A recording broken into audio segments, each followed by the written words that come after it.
at the beginning of the story, my character meets Tom Cruise at Forward Operating Base Heathrow. Heathrow Airport is now, England's under martial law. They're getting ready to stage this massive counterattack against this alien infestation and they're going to go through Normandy again. So there's all the parallels of World War II. I've been given an order that Tom Cruise's character is not only a deserter, but he's been impersonating an officer, and he's a coward. He'll do anything to get out of combat duty. I don't know that he has in reality been railroaded, and he actually is truly a major. So I think he's a guy been pretending to be a major. So it's fun. I walk him through the barracks and everything. I introduce him to J Squad, and now we're getting ready for this huge invasion. It's the same day for me.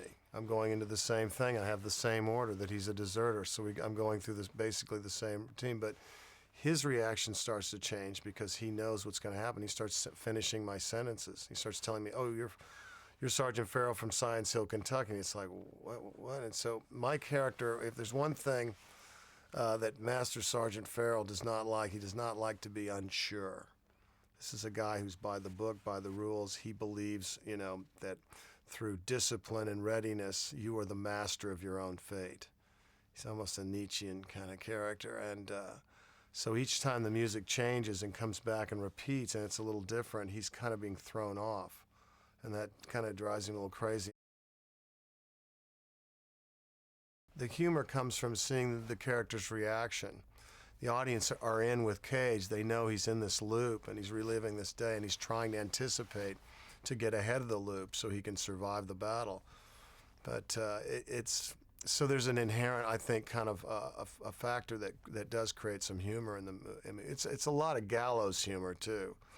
One of my favorite moments is when we crash land on the beach, and Tony Way, who's playing Kimmel, he jumps up and he goes, "I can't believe we made it, man," as a piece of dropship just crushes him.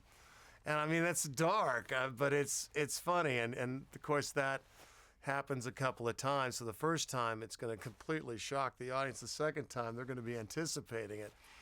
But it's kind of funny.